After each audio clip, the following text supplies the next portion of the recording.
All right. What is going on, everybody? Hello, hello. How we doing? How are we doing? I think we're live. We should be live right now.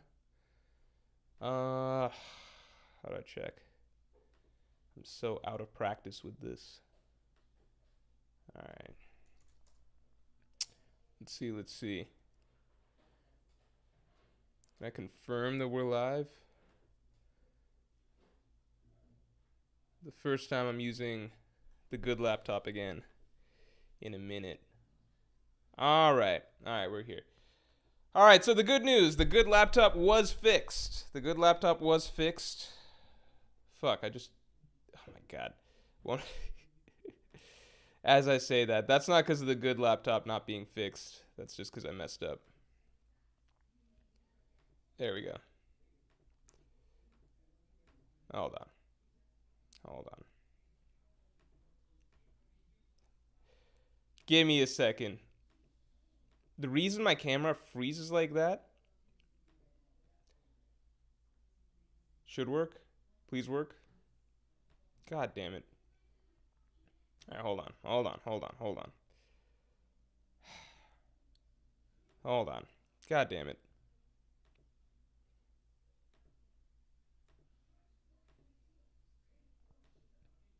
All right.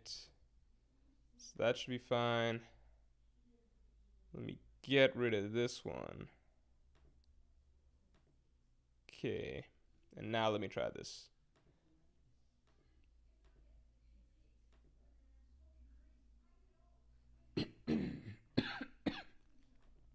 Fuck. Okay, one more try. Here we go. Hold on.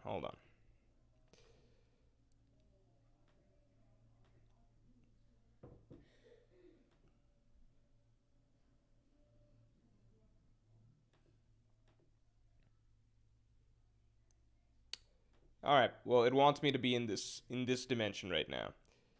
There's some technical difficulties at the moment, but it should be better. Quality should be better than it was before. Here's the big issue I'm dealing with. Let me show you guys the big issue I'm dealing with. The big issue I'm dealing with is this shit. So if I try to show my display, for some reason this doesn't work. So the laptop has been fixed. We're on the good laptop at the moment. How's audio? Is audio fine? If audio is fine, that's at least a step in the right direction. This is the first time I'm having to stream from this laptop again. And everything should work. But it's just like... Okay. This is working. This is good.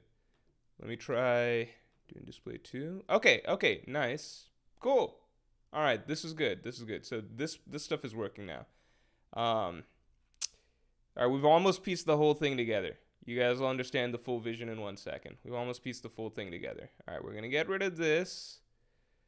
So I'm going to go away for a second. We're going to add in the display capture. No, we'll add in the display capture first. All right, we'll add in this. Here we go. Done. And then last step is we're going to add in me. I'm going to be I'm the final addition to this whole thing.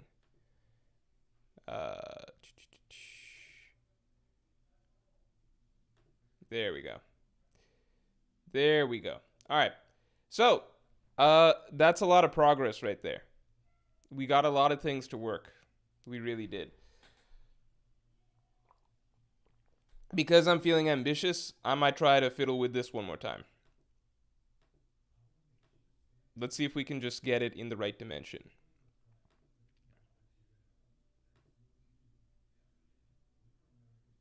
Hello? Oh no, now I'm not here at all. Okay, you know what? We got too ambitious. We can deal with this as is. All right. Okay. All right, we're gonna be in this mode for a second. Man, but I really want to take up the full screen. This is unreasonable.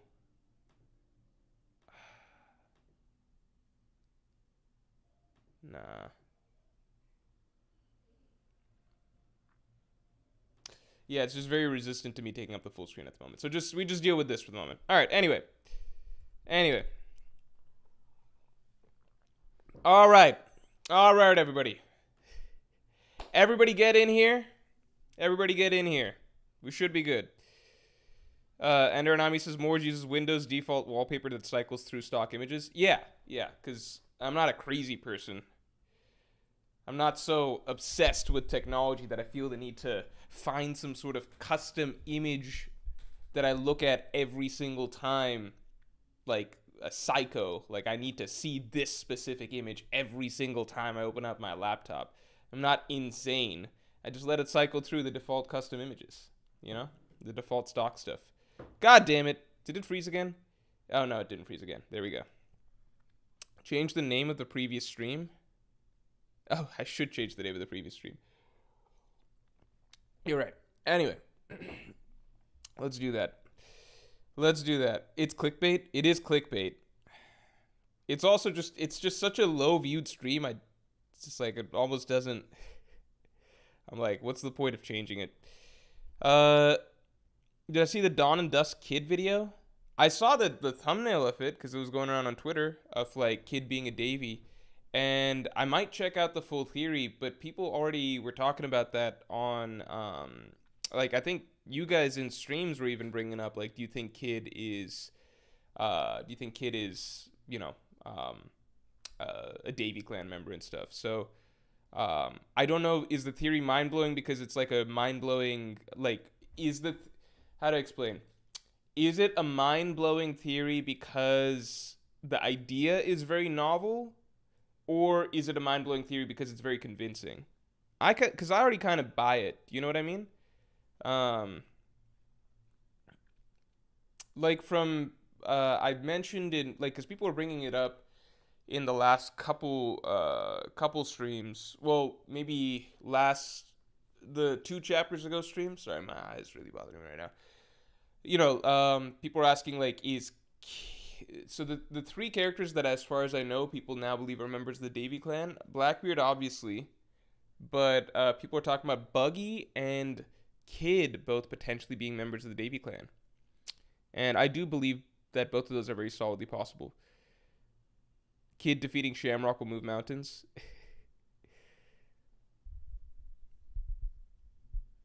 Caleb Carver says, I predict that God values the ancient weapon Uranus. Maybe that's why the island of God Valley disappeared. Yeah, we can, let me pull up predictions. So, for people who don't know, my computer basically completely, it just became a whole thing. The computer stopped working, or was unable to start properly. So I had to take it in, get it fixed and everything like that. It wasn't a terribly bad process. It's just, it took a little bit. And, now it's possible nope, everything's fine on Whimsical. All right, cool. So we should be able to do this. Here, let me do this. Give me a second here. Here we go. Yeah. Okay. All right.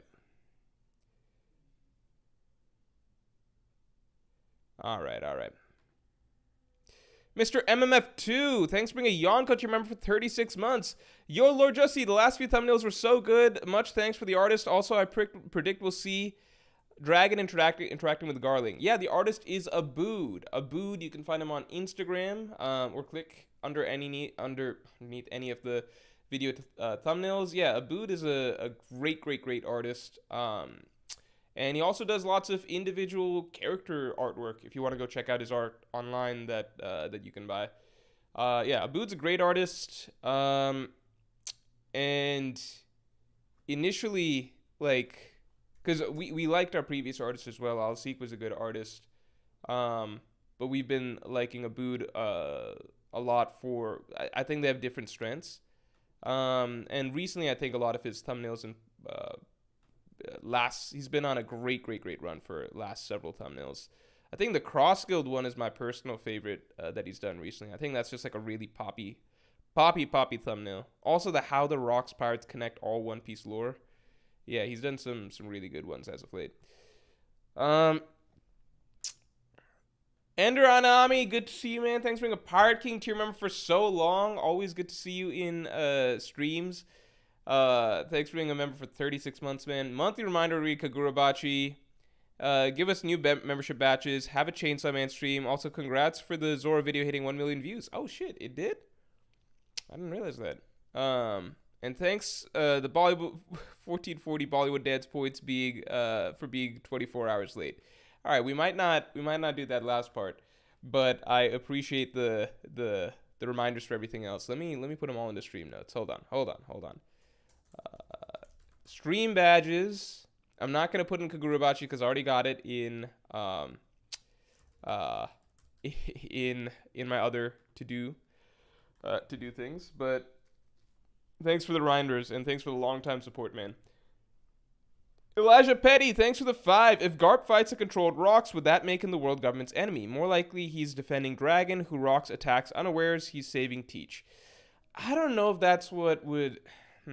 Here we can get into the predictions in a second. All right, so everything seems to still be working here.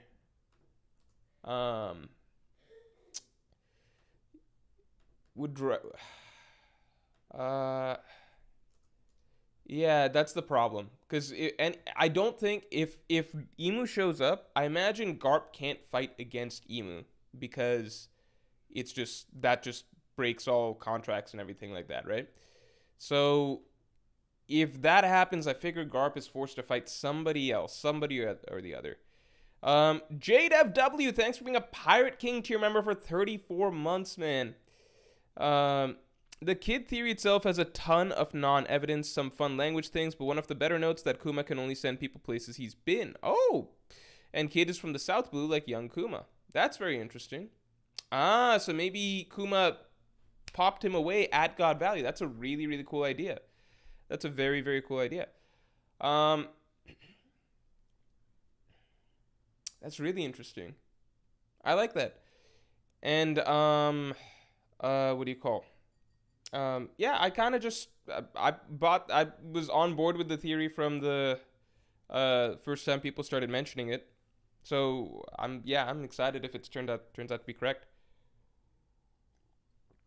Because I do want Kid to have more relevance in the story, you know? Henchme976, thanks for being a Yonko tier member for 5 months. Morge, you made Shirahoshi sad by leaving her out of your strongest character streams. How strong would you rate the strongest woman / fishman in One Piece as? That's like a weird question because it's like she can't fight herself, right? And also, I personally just always assume that when I'm power scaling, right, I just always count it on land. So even if you were like, well, we could time it, like it's like if she's fighting somebody, how fast could her ability, like how fast could the Sea King show up, right? Like before she gets blitzed or whatever, right? I always just rate based on how you fight on land because we all live on land and nobody really power skills anybody by how they do underwater, right? Otherwise, all Devil Fruit users would be at the bottom. So because I scale people based on normal reasoning, like how would you do if you encountered somebody else in a normal environment, like walking around and shit, right? The Sea Kings aren't really relevant unless we think that the Sea Kings are going to be like breaching the shores and then like crawling desperately to get to the center of the island, which I guess they could do. I just think Shirahoshi would be dead by the time they get there. But maybe it's a kamikaze then, because maybe the Sea Kings eat whoever she was fighting afterwards because they're so pissed. Virgil Hawkins says more just racist bias is showing again. It's true that probably from the fishman's perspective, like if you're like a fishman, you're probably really pissed anytime you hear like power scaling debates or debates about like who's stronger than whom. Because like from the fishman's perspective, 70% of the world is ocean, right?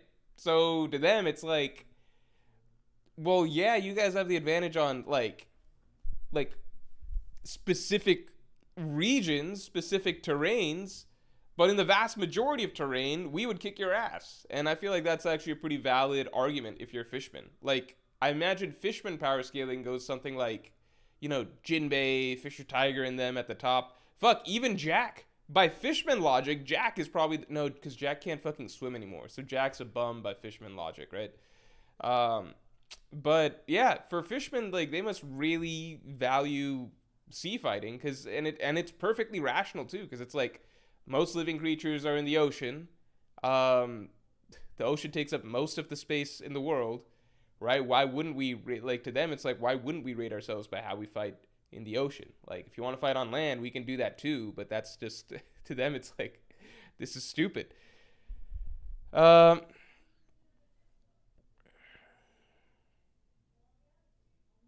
Meek says, how do the Fishmen not just conquer 90% of islands? I feel like it'd be rather easy if they just played smart. Because there's not enough Fishmen. Fishmen are, the biggest thing that humans have in the One Piece world is that there's just population, there's a lot of them.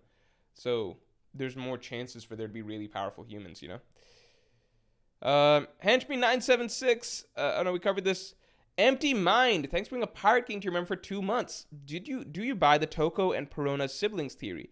If you notice, Toko's eyelashes are the opposite of Perona's, and she ate a fruit that makes your negative emotions show. Toko ate a fruit that makes her smile. What's the backstory with Perona again? She was found by Mihawk, right? Or not Mihawk, Moria. Perona, One Piece backstory. She was a lonely child who was taken in by the pirate Gecko Moria. Shit, so she might fucking be, from Wano then, huh? Is it possible she's from Wano? Past.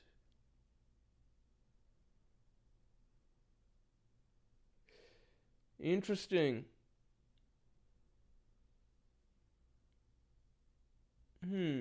How old's Perona? Perona is... Oh, does it say she's from the... It says Perona's from the West Blue, though. She's 23. Yeah, she'd have to be an infant during Moria's time in Wano. So I don't know about that. Master Jags, welcome to the Yonko. Thanks for joining. Hope you enjoy the weekly podcast. Paul, thanks for the 2. Rox Hockey is too strong to be controlled by Emu. The thing is that, is that a prediction for the chapter? Because we can start getting the predictions. Also, this is well, the one thing I'd say is that Rox's Hockey scales to about Herald's, right? Even if you think Rox is maybe a bit stronger, they're still going to be about the same level, right? So if Rox's Hockey is about the same level as Herald's, and it looked like Herald was successfully Dami reversied, then Emu could probably Dami reverse Rox, right? Alright, I also want to show you guys this. Oh, shit. Hold on. There we go. Alright. You see this? This is going to be our lottery machine. Alright? Well, not actual lottery machine, but our giveaway machine. So, for those of you who remember, we recently asked for people to submit feedback on the Mord store, now One Dream Studio. We asked you to give us feedback on the island posters and other things that we've been doing with the One Dream Studio, and everyone who submitted feedback is automatically entered into the giveaway for a full batch collection of the island posters, all the island posters. So, today we're going to be doing that on stream. And so we had about 400 and something submissions. So the way I've done this is basically, because I don't want to do 400 something balls, the math should check out for this, which is roughly check out. So it's a bunch of balls. I'll show it to you guys before we start it. We're going to save this for a bit later in the stream. It's balls numbered 0 through 10. So there should be 10 balls in here. 1 through 10, right? So there should be 10 balls in there. So we're just going to do 3 digits. So we're just going to pull out 3 digits. So the first time we're going to do out of 4 digits, so 1 through 4. And then after that, we're just basically going to do one digit at a time. Does that make sense? Till we've figured out the complete thing. And we are going to have a number, we're going to have a number 10 represent 0. I'm overcomplicating that. Basically, balls numbered 0 through 9, let's say. And so it's, for example, I pull 0, 0, 8. Then if you're person number 8, then you win. I'll show you the spreadsheet of everybody that we have. I'm not going to be revealing last names here, but the spreadsheet will basically, I'll just show you guys. It'll be first name and then just last name, first initial. So you get an idea of who you, so you'll know if you won, basically. And we'll email the person who won. 1 second. Yeah, so I'll give you guys a quick glimpse.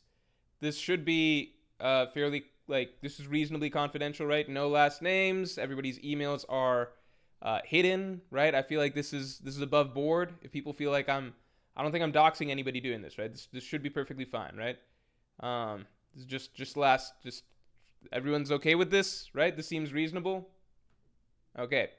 So the way it's going to work is basically I will pull the balls, and let's say that the first digit is a 1, then the next digit I pull is a 9, and then the next digit I pull is a 1, then Rutger K would be the winner. That's basically it. Yeah. We good with that? So we're going to save that for partway through the stream. All right. Virgil Hawkins says, so 0 through 4, then 0 through 9 twice. It depends on the exact number. Let's see. Because it should be, the total is 457. So it'll be 0 through 4, then 0 through 9, and then 0 through 7. So that's the idea. And we're going to count the number 10 as 0, because I don't actually have a ball that represents 0. I can cross the one out, but yeah. Okay. All right, continuing on. And was this a prediction, Paul, your prediction of, or your comment of Rock's hockey is too strong to be controlled by Emu?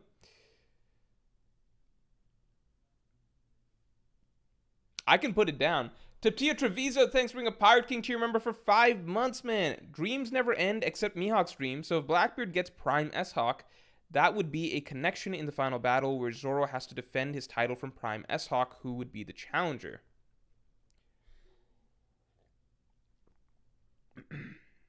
Except Mihawk's dream. I see what you're saying. If Blackbeard gets Prime S-Hawk, that would be a connection in the final battle where Zoro has to defend his title from Prime S-Hawk, who would be the challenger. Okay, I see that. That's interesting. S-Hawk wanting to become the world's strongest swordsman. Let's get the streamlights up to 100 real quick. Snap, thanks for being a Pirate King tier member for 36 months. Dang, 1 year. I just have to tell you again, you need to try Kingdom. Man, you will love it. The world and characters are so amazing, One Piece level. Yeah, I've heard that everybody who likes One Piece always likes Kingdom. So I am going to try that for real soon. Let me see. You know what I went back and forth on? Okay, so I tried to get into Gachi Akuda. I might still keep pushing. On Gachi Akuda. Then I recently tried 2B Hero X. I just did not like the 3D animated style at all. But it would swap back and forth between... Who's seen 2B Hero X? It would swap back and forth between 3D and 2D. I like the 2D style. The 2D animation is really beautiful. I just can't get behind the 3D. So I'm only a couple episodes in, and I was kind of wanting to drop it just because I really don't like the animation of it. But, and I don't care for the main character or the main girl. I just don't care for the characters so far. But then I saw some clips showing stuff that happens later on.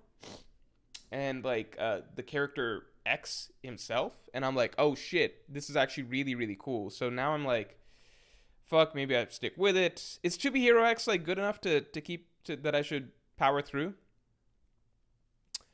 Kingling Demi-Human says, do you think the Seraphim, S-Hawk and S-Snack have Conqueror's Hockey? S-Shark, I'm just gonna... S-Snack. Okay. I'm gonna say I'm gonna assume you mean S Flamingo. I think S Hawk.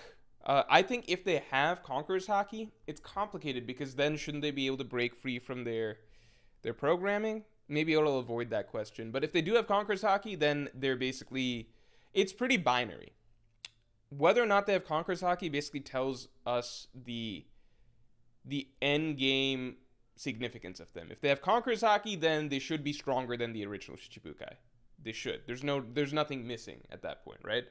Like what would separate Mihawk from S-Hawk? Nothing, right? S-Hawk would just be better. Especially because it's been explained they have all of their battle experience coded in and battle like techniques and everything, right? So Conqueror's Hockey is like the secret sauce. If they have it, then they should be stronger than the Shichibukai, possibly endgame opponents for like characters like Zoro, Strats, etc. If they don't have Conqueror's Hockey, then they probably go to, I guess, weaker characters have to fight the Seraphim, but still pretty strong characters, you know. Marco Saint, thanks a lot. Prediction: Garp is going to punch / knock out a Celestial Dragon. All right, I'm down. Garp punches / knocks out a Celestial Dragon. Always good to see that. Always encourage that. The one thing with that is Garp did just shoot a Celestial Dragon. So I feel like we kind of already got to see him do a little bit of that. But shooting's just not as personal as punching, you know? Like, it just doesn't feel like it has that same, like, I don't know. It just feels different. Empty Mind, thanks for the 2. Whitebeard Scar from Shamrock doesn't have it during Odin flashback. Yeah, but maybe it's some scar that Oda, it's some minor ass scar that we just don't see. Maybe it's on like under fucking arm over here or something like that. Cause Whitebeard, it's like we don't, cause Whitebeard fights Roger and stuff, right? So, and we don't see scars after the Roger fight either that are like significant, you know? And so then it's like, okay, is the scar from fucking Shamrock then at some point in the future? Axator, thanks for the 2. Prediction: Jozu is here and is a Buccaneer. Oh shit! Seeing Jozu here, that'd be crazy. Jozu is here and is a Buccaneer / Davy. I'll give it to you, of course, if he's just a Buccaneer, because I mean, it just feels Jozu being a Buccaneer feels like it makes sense. I'm just very confused by why only some characters are Buccaneers. Cause like Saturn talks about how Kuma's the last Buccaneer, but then Blackbeard's I guess not was Blackbeard confirmed a Buccaneer this chapter? I guess not, right?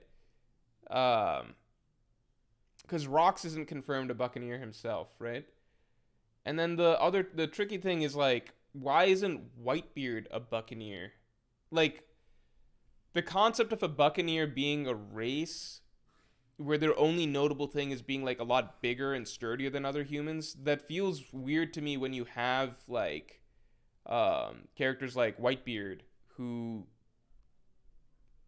are also under that category, but it's like, well, this guy's just a human, you know? It's kind of like, you know how Big Mom is gigantic, but she's still a human. But it's, I guess that makes sense. It's like Big Mom's not a Buccaneer. She's not a giant or anything. So I guess it's just weird because Buccaneers to me, they're a nondescript race because there's already so many humans in One Piece that are like huge ass dudes, right?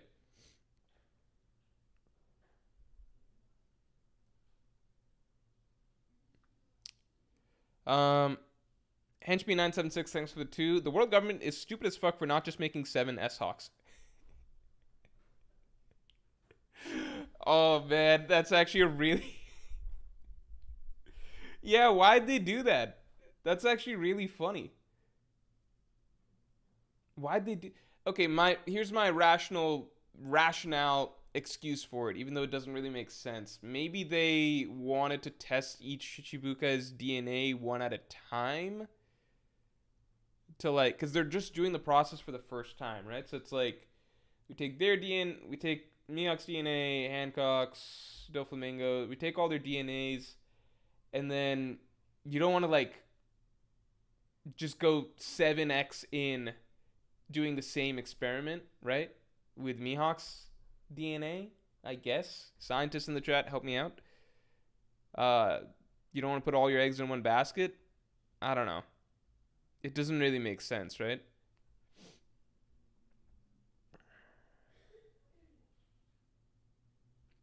Zolden, thanks for the 5. I think we will see advanced Conquerors hockey attacks beyond just coding from Roger or Rocks.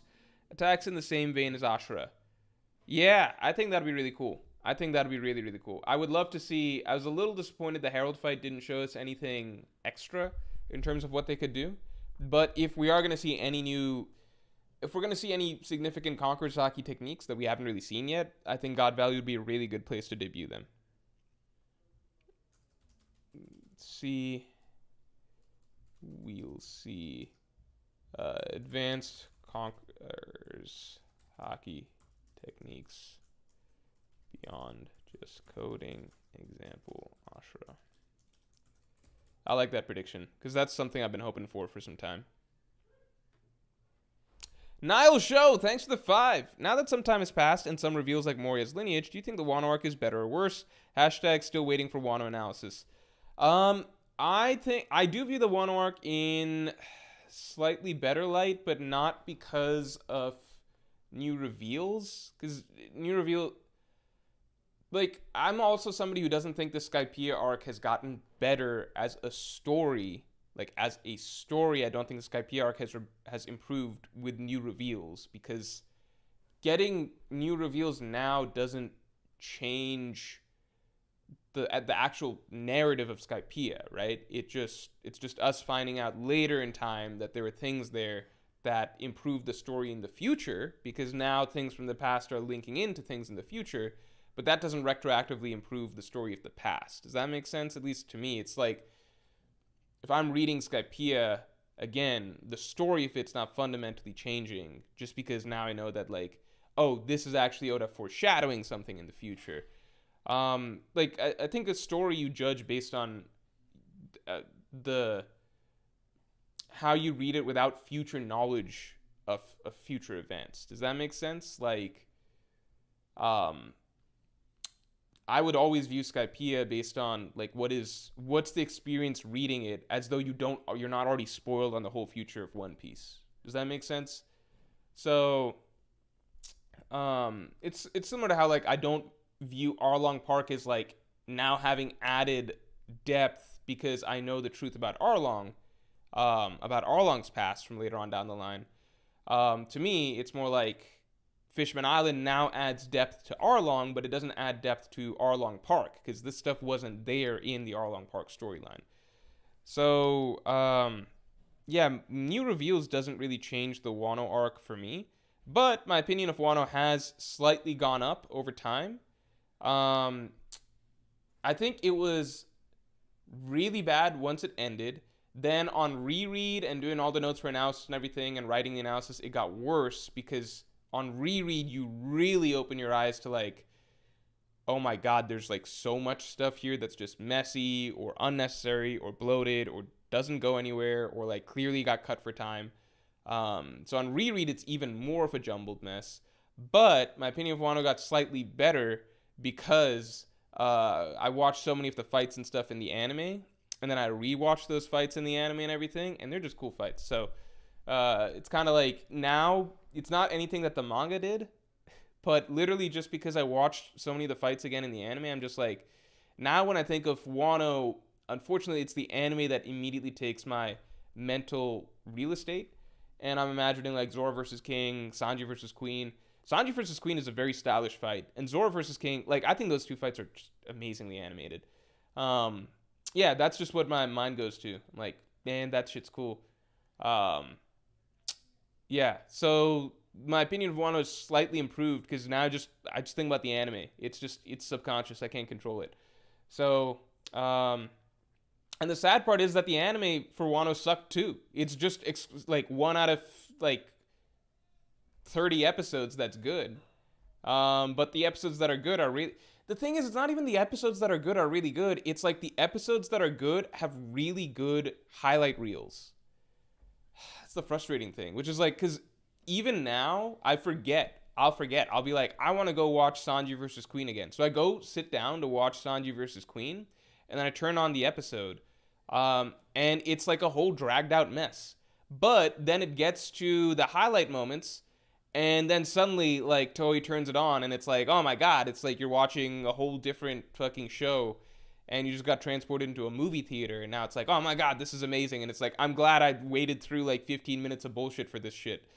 So, I don't know. Even Zoro vs. King, famously One Piece's, like, highest rated episode on IMDb and stuff like that. If you go watch Zoro vs. King, the episode, even that episode has, like, a shocking amount of padding. Like, a shocking amount of padding, flashing back to scenes that we've already seen to just drag things out, poorly placed and extended flashbacks. It takes a bit for it to get to the juicy stuff, but then once it gets to the juicy stuff, it's, like, really, really good. Like, more than really good. It's, like, mind-blowing. Anyway, for better or worse, my opinion of Wano has improved because Toei's propaganda has succeeded. It's kind of like, it's like the perfect, I don't know, it's the perfect cover-up.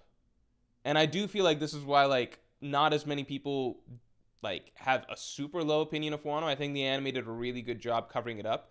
Because the manga, big mess, right?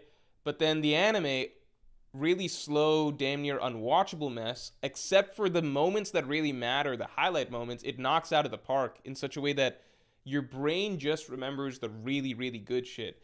So then people come away being like, Wano, a mixed bag, arc of highs and lows and stuff like that, because our brains have, like, we remember, like, a lot of stuff, but, like, then you just think about Zoro versus King or, like, Luffy versus Kaido, right? And it's like, that was a really good arc, though, huh? And it's like, man, this stuff you're remembering is not even from the manga. It's from an adaptation, and it's not even representative of the full adaptation. Most of the adaptation was really, really, really bad, and you would never watch it again all in one go. I don't think there's anybody who's sitting down to binge the Wano anime from start to finish, unless they're, like, fucking insane or enjoy watching paint dry. Watching the Wano anime, I feel like that experience is like, it'd be like if somebody sat down and just stared at clouds, like just decided to stare up into the night sky and stare at clouds for like hundreds of hours, because they know that if they stare long enough, they're gonna get to see some cool flashes of, like, one day there'll be like some cool flashes of lightning, or you might see a shooting star or something, and then that moment will make it all worth it. But the other, like, 95% of the time, you're just watching slow clouds moving, or like a blank empty sky. So I think that's like the Wano anime experience, but it worked because it worked on me. Now I think of Wano, I think of, like, the cool flashy shit, completely forgetting that even in the episodes that have the cool flashy shit, most of it's not cool flashy shit. Even those episodes are mostly bullshit. Anyway, continuing on.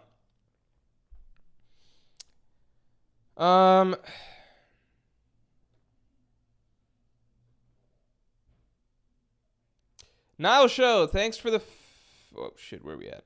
Nile Show, thanks for the 5. Now that some time has passed, oh no, we covered this. That's the question that got me on this whole tangent. Triple T says, "Holy, I love the anime slander, so accurate." The sad part is that their good stuff is so good. I mean, it's not even the sad part. It's just like, it is what it is. It is what it is. Egghead's anime, I think the pacing has definitely been better because I've been able to sit down and watch full episodes. Just because they're now committing to, okay, we'll do one chapter at a time and everything.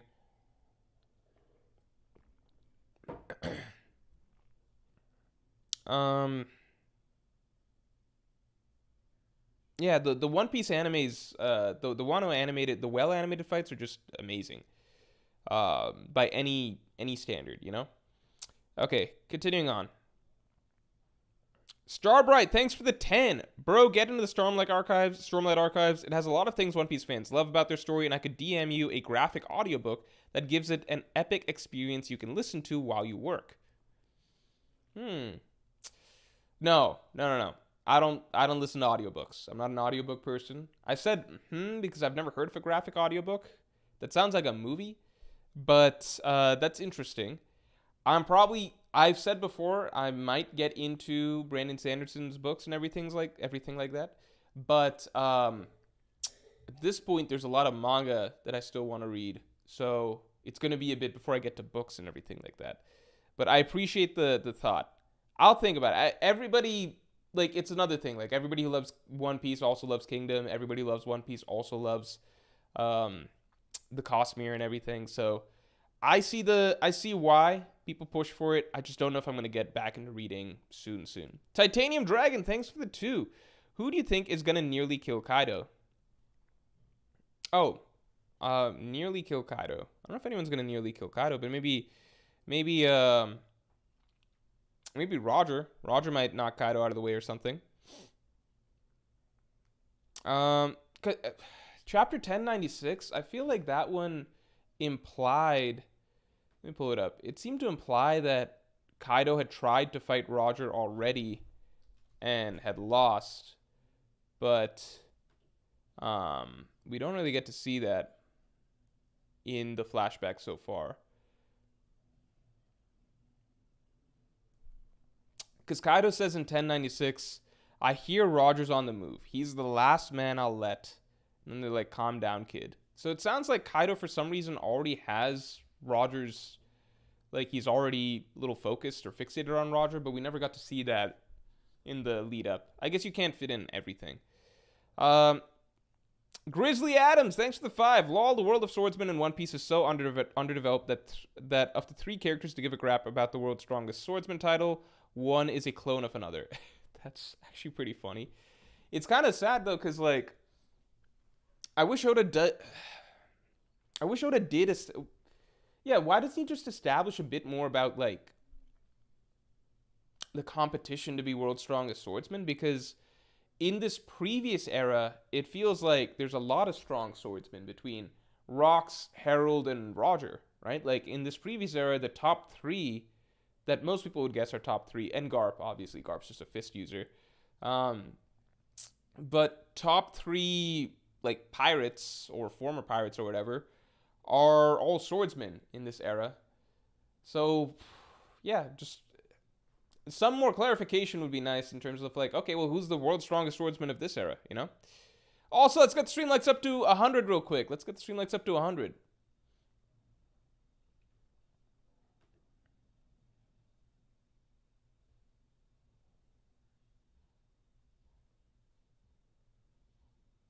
Elijah Petty, good to see you. Thanks for the 2. Blackbeard nearly broke Ace's neck. Fitz a Buccaneer.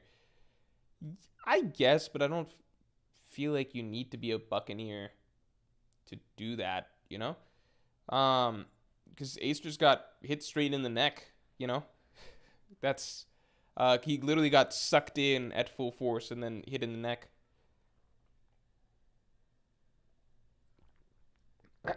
Eric J.O., thanks for the 5. Sup, Mord, sup, chat. Prediction. Rayleigh is the first to understand how to hurt the God's Knights with Conqueror's Haki. Oh, that's a bold prediction.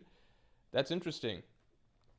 Rayleigh is the first to understand how to hurt the God's Knights with Conqueror's Haki. That's a really interesting prediction because I'm just realizing that, yeah, we probably will. I wonder if we will get to see everybody trying to figure out how to stop the God's Knight's regeneration here and then figure it out in real time. We know they know how because Gaban obviously can do it in the modern day and Sommers was terrified of him. But I wonder if it'll be like a process, like they all figured out as they go, or if it's a skill that all these super strong characters already have. Behenort, thanks for being a Pirate King tier member for 21 months. Hi, Morge. I think this entire current volume from around 1155 to 1165 is going to be God Valley focused. Ooh, interesting. Yeah, 10 chapters just devoted to God Valley. That could be really cool. Also, I'm always shocked when I realize that this flashback hasn't been going on very long. It's been like 6 chapters or something. Also, we'll get more info about the old God. Like, it feels like it's been going on for a long time, but it really hasn't. We'll get more info about the old God's Knights, like the Pretty Lady or the Mon Mare Girl next chapter. I guess we get more info about the God's Knights. I feel like that's a little bit too safe, but we can put it in. I'll say, if you're being specific, we get more info about the Pretty Lady God Knight and the Mon Mare. and slash or the Mon Mare girl.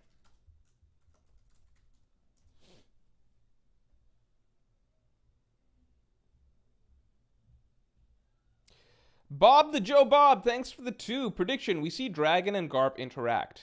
We see Dragon and Garp interact. Oh, that'd be good. I like that.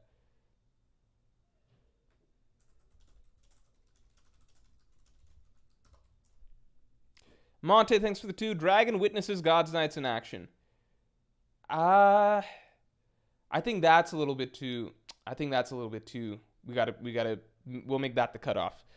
Let's get the Streamlights up to 100 real quick. Canute Worgen, thanks for the 2. Prediction, Dragon will have a Hockey Bloom to take down a God's Knight. Okay, that's a bit more bold. I don't know if that's going to happen right here, but it could be cool to see Dragon awaken. I feel like it being a bit like Marineford, where I don't know if Dragon's going to be like kicking ass here, but him having some awakening. Somebody mentioned in the last chapter, like he gets his Devil Fruit here. I think that'd be obviously really good. But him awakening Conqueror's Hockey, that'd also be really, really great. Dragon will have a Hockey Bloom to... Oh, whoops. We'll see. I forgot to put down the credit. Bob the Joe Bob. There we go. Dragon will have a Hockey Bloom to take out a God's Knight.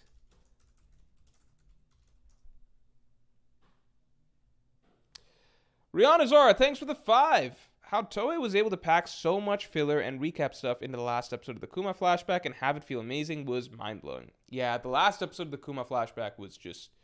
That was like just an insane artistic collage of ideas. That was really, really creative.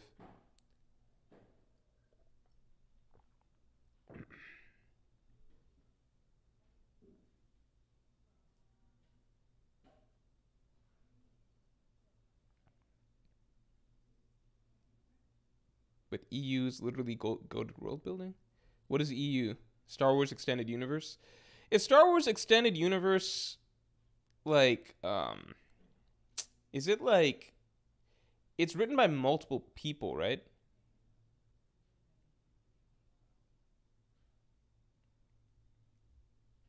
Like it's a varied group, like one person writes some lore, somebody else writes some other lore, stuff like that, right? Banor, thanks a lot. You should debate with Alexander about Wano. It's his favorite arc, and he primarily experienced it through the manga on stream. He's a YouTuber. I do know Alexander because he's been in a reverie with me. I think the last one. He's a YouTuber slash streamer who's high on themes and writing, not really power scaler. Maybe after the Wano analysis. I feel like after the Wano analysis, there's already a line of people that want to argue about it. Marco Saint, thanks a lot. Which is also one of the reasons that I'm like, once I put it out, it's going to be a real headache. I feel like once I put it out, I'll just be on a vacation mode. Marco Saint, thanks a lot. My prediction was about Garp, not Dragon. I think your brain automatically interpreted it as Dragon Law. Oh, what? I think I must have misread what you said. Let me see it again. I'm sorry, Marco Saint. My bad. My God. Prediction, Garp is going to punch / knock out a Celestial Dragon. Oh my God, Marco Saint, I'm so sorry. I'm so sorry, man. Yeah, I'm sorry. Okay, I've misinterpreted that. That would be insane. That would be crazy. I'm sorry about that. At least I wrote it down right. But I was like, I think, yeah, my brain must have just processed it as Dragon. Sorry about that.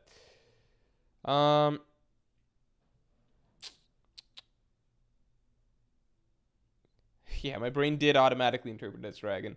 I'm pretty sure Garp isn't aware of the hunting games, and 1096 misled us. So he said that it's the Celestial Dragon's vacation, but he must know to some degree what they do there, right? Because he must know that he's stepping into like a genocidal battlefield. I don't know. Let's see. Let's see if this is like an awakening for Garp or something. Urgert, thanks for the 2. Dragons. Conqueror's Hockey gets acknowledged by the top tiers. Much like Luffy? That'd be cool. Luffy at Marineford. Dragons. Conqueror's Hockey is acknowledged by top tiers.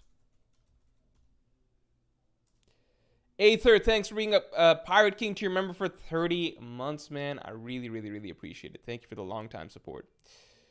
Slave Hunter Garp would never dare. Bassam El Madawi, thanks for the 5. Kuma starts freeing slaves. Dragon opens a treasure chest with his devil fruit, puts Shanks inside. I think we will get a dragon and a Kainu moment at some point. Kuma starts freeing slaves. Dragon opens a treasure chest with his devil fruit. So you think the dragon might already have his devil fruit right now? Oh, opens a treasure chest that has his fruit in it. Pulls it out, puts Shanks inside. Okay, I like this. Because this is something that we do believe will happen, but nobody's really called, like, exactly when. Let's see. Okay, so there's a lot of predictions. Kuma starts freeing slaves. Dragon opens a treasure chest. Takes out his devil fruit, puts Shanks inside. And I'll fit this into dragon and Kainu moment.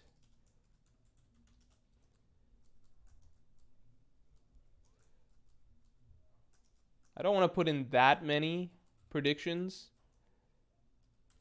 from one person, but whoops, sorry. I knew I spelled it wrong. But you know what? It's Saturday. Who cares? You know? Let's get the stream likes up to 100 real quick. Elijah Petty, thanks for the 2. Kaido gets captured by the end of God Valley, if I recall. Does he? I thought he abandons everybody, from what I remember. Monty says Akainu joins the Marines a couple years later. Oh, shit. Akainu's not in the Marines just yet. Is that right? Because people were talking about how Akainu and Dragon are the same age and everything and making a big deal out of that. But if they're not even... Because I imagine Dragon's going to quit the Marines pretty soon. So if their paths don't even cross in the Marine Corps, in the Marines, then I don't know if there's going to be that much connection between them. Marco Saint says the field trip comment, I mean? Yeah. Yeah, he might be unaware of he might literally not know what the field trip is for. Aether says, Morge, you didn't write my prediction? Oh, shit. Sorry, Aether. Oh, you know why? Because, I'm sorry. Oh, my God. Okay. Sorry, it didn't scroll down in the viewer activity thing I have. We see a Garling named attack. That's why I just said... That's why I didn't even read out what you said. Because for me, it just said, you Pirate King to remember for 30 months. My bad, Aether. We see a Garling named attack. Oh, shoot. That'd be cool. Yeah. We see a Garling named attack. Maybe he knows Divine Departure, too. Everyone just knows Divine Departure. Kanal Dushawal, future prediction. Roger finds both twins in the chest. Oda will retcon this. Garling manipulates them from the shadows to poison Roger and return as a celestial dragon to Shamrock's betrayal. What do you think? Okay. I don't know if that's... I don't think this is correct. I don't think this is accurate. I don't think it's accurate. It's an interesting theory. I don't think that's what happened. Spirit of Adventure says, Morge Saturday stream? Yeah, just because, I had this pinned. I should take down this pinned comment. Unpin this comment. The reason it's a Saturday stream is because my laptop, basically, it was having trouble starting up as of last Saturday. And, yeah, it was having trouble starting up as of last Saturday. And, it had to be taken in, but I couldn't find time earlier last week, so finally got fixed yesterday. And, yeah, now I can stream again. That's why last Monday's stream, if you guys recall, was a nightmare, because last Monday I was streaming off of my other shittier laptop, and that one just is not, it doesn't work that well. It actually works perfectly fine for everything, just not higher end things. Like, I can't, like, streaming out of it is just, that doesn't really fly.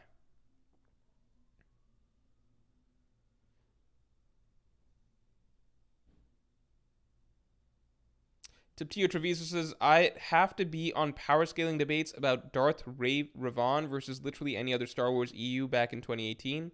That's how you know the EU is something people care about. Yeah, I know there's like a lot of names and things that people came up with from the extended universe. That's like a really big, big deal. Um, in the extended universe, is like Luke and Anakin and stuff. Are they considered the most powerful? I don't know. Or are there like ancient Jedi and Sith that are considered like way more a bigger deal or whatever? I did once read like a Star Wars comic that was like some extended universe comic. It was like some comic that maybe it wasn't an extended universe comic, but it was like some comic that had like crazy shit that wasn't like canon Star Wars as far as I knew. Meek, thanks for the 5. First named Rocks attack, and that off-screen 1096 Rock/Roger interaction will be actually shown. Ooh, that's a good point. I think that could happen because it does seem like they're literally about to meet. First named Rocks attack plus Rox's interaction with Roger from 1096 will be shown. All right, we got to open up a new real estate over here. All right. It's literally it's literally thousands of years of Jedi/Sith lore and stories. Yeah, I know it's pretty extensive.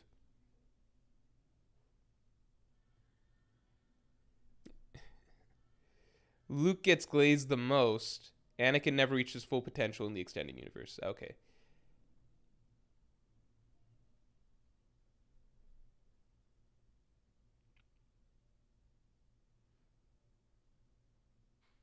Hmm.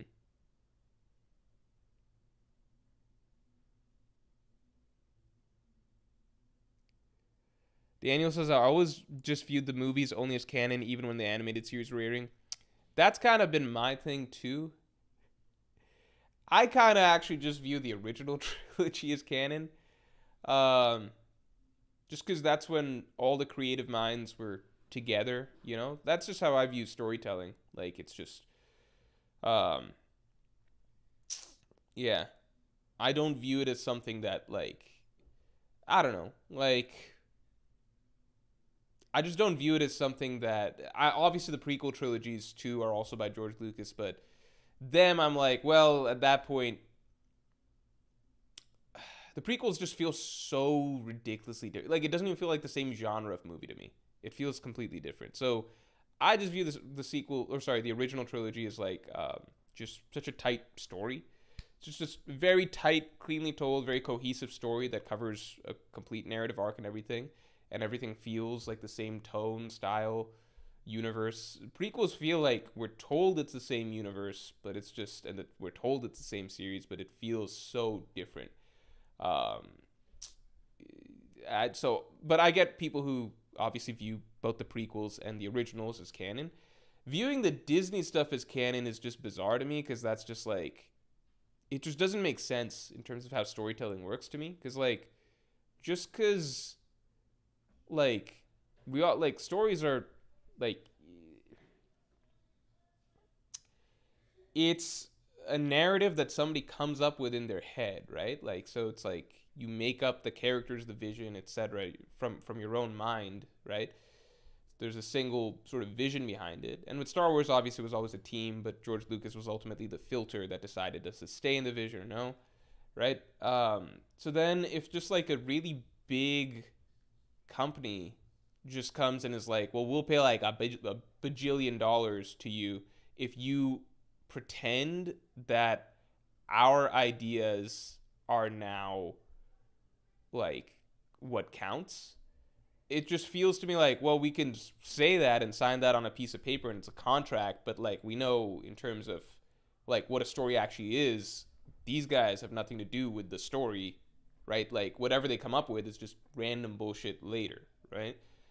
It's the equivalent to me of like if tomorrow like Elon Musk or Jeff Bezos or something paid $1 trillion to take control of One Piece, right, from Oda. It's like, hey, I'm just gonna pay you, Oda, like $1 billion, and now One Piece is mine, right? Uh, and I get to write it now. And Oda's like, okay. And then Elon's next chapter is like, Luffy sails into a giant pile of poop and dies, and then One Piece ends. And that's the canon ending. I think most readers would be like, no, that's obviously not the canon end. Like, that's not what's supposed to happen. Like, that's not actually what the story's supposed to be. We'd probably all just be like, yeah, Oda stopped writing it. I don't think people would be like, yeah. Everyone would be thinking in their head, yeah, the whole story of One Piece canonically ends with Luffy sailing into a pile of poop and dying. You know?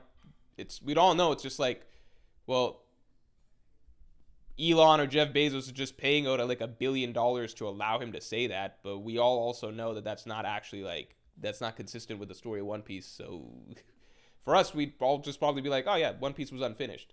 So I don't know why people don't have that mentality about like the Disney Star Wars, because it's kind of just like, just because Disney paid Lucas a bunch of money for Lucas to be like, yeah, you guys can pretend that you're writing the story now, that doesn't change the fact that we already know that the story ended.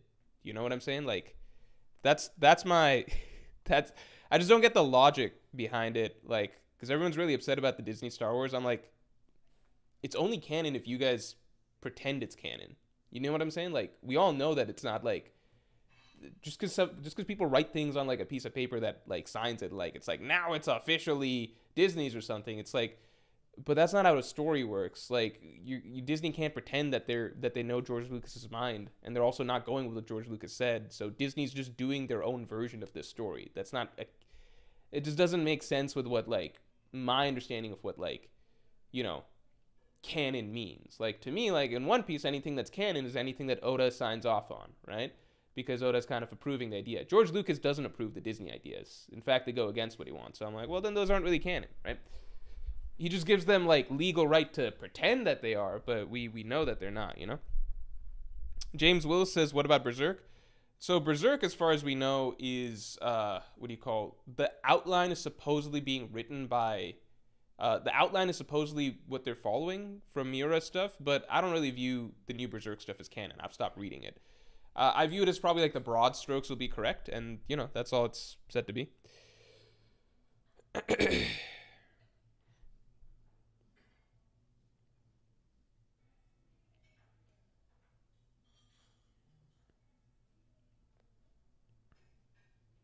Where are we at? Basim El Badawi, thanks for the 5. Nika posts for Roger. What do you think about One Piece video games? They usually fall flat. To be honest, I think a Kingdom Hearts 2 style game would be great. I haven't played Kingdom Hearts. I've watched Kingdom Hearts be played, though. It looks cool. I really wanted to play Kingdom Hearts when I was a kid, because I liked Disney movies a lot when I was a kid. I owned all the VHS tapes for not every Disney movie, but a lot of Disney movies. So I saw my friends playing it, and I really wanted to. Nika posts for Roger. Let me put that down. And as for what do I think about One Piece games, I haven't played any. I heard that the latest one was good, One Piece Odyssey or whatever. Right? That's what it's called? The open world version, but I heard it's like good for a One Piece game. And I don't really want to play a game just because it happens to have One Piece characters in it, you know? You know, like if I'm going to buy and play a game, it would be because it's actually a good game. Ergert, thanks for the 2. Roger meets Ace's mother in God Valley. Whoa! That's a crazy prediction. I like that one. Maybe she tells him to... Maybe that's what finally gets him off of Shaki. And he gets his head straight. Lil Emu, what the fuck? Thanks for the 2. Rock's Devil Fruit reveal. Loki coping for Opium on me. That would be awesome. If it turns out Rox is Devil Fruit.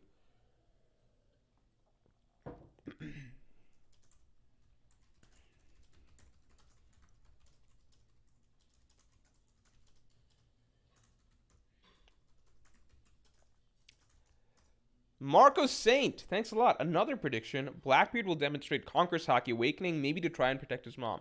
Man, Blackbeard's been such a coward this entire story. If as a child he had Conqueror's Haki, At that young age, that'd be maybe our youngest Conquerors hockey release ever. That'd be crazy. Blackbeard demonstrates Conquerors hockey, maybe to protect his mom.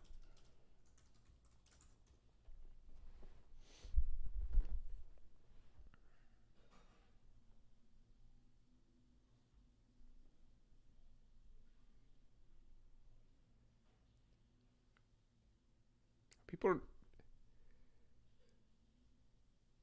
I don't even know where LeBron just came up from. I'm going to ignore that.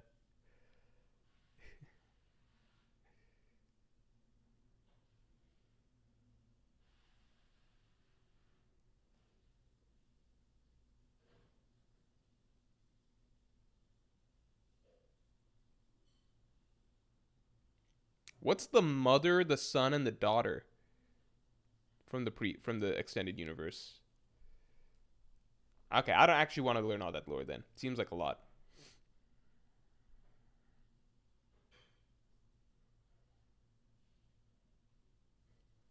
Deptio Treviso says the bar scene, Blackbeard wasn't a coward. He only defends on specific bullshit. What was his bravery in the bar scene?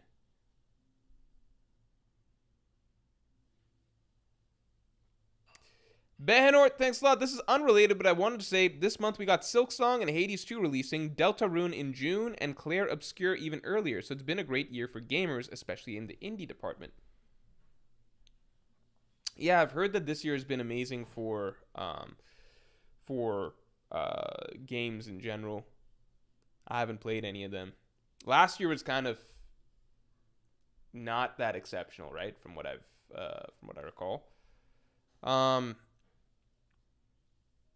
Clair Obscur, is that Expedition 33? Because I think that's the one that I want to play. Yeah, Clair Obscur Expedition 33. Yeah, I want to play that one. Seems like a lot of fun. Tapio Treviso says they're Star Wars Force gods, basically. Ah, okay. He's willing to fight Luffy over the taste of pie and beer, but he didn't even know Luffy's like a big deal at that point in time. So that's not like, that's just him being okay with fighting a random guy in a bar, which he should be okay with.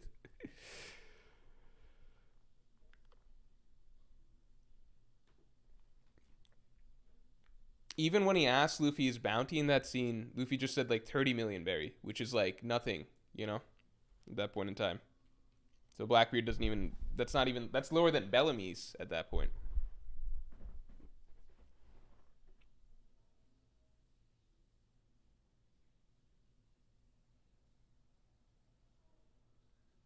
Garling has an advanced Conquersaki Clash. Yeah, shit. We do need to start establishing Garling.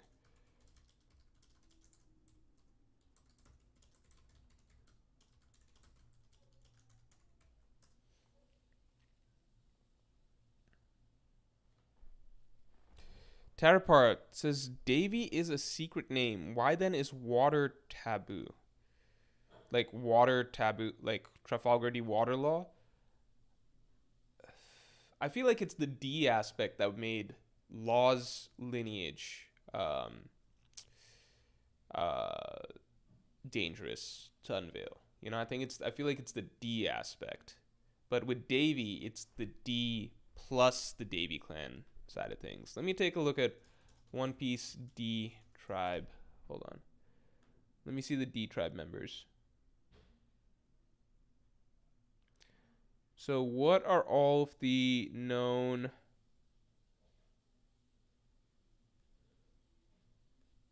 surnames of the D clan?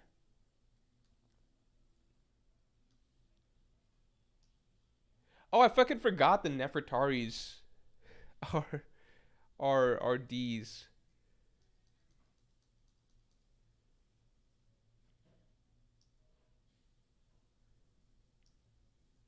So we got the Davy, the Nefertaris, the Clow. Um, is it Clow or is it the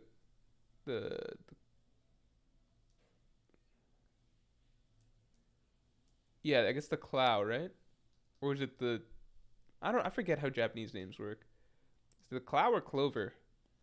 Then we got the Davies, we got the Waters. We got the Portgas line. We got the Monkey line. We got the Jaguar line.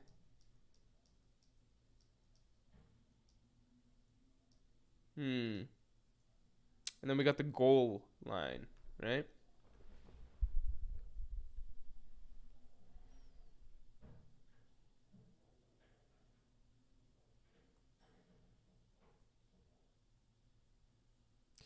Oh, Law said that his family has two secret names, D and Water. Interesting. Interesting.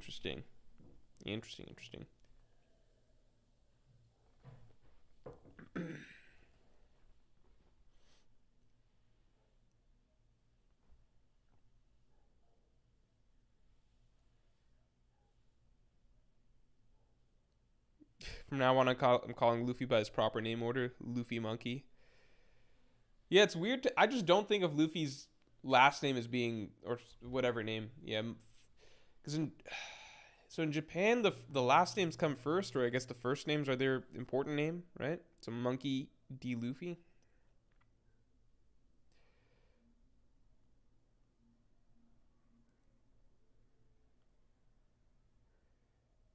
Why does it matter if a game is AAA? Is AAA like an official status? Like, or is it just used to refer to games that are like big budget productions? Also, let's get the stream likes to 100 real quick.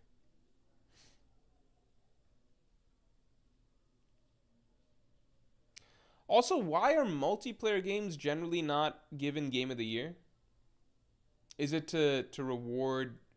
Is it because single player games are considered more like artistic in terms of like artistic vision?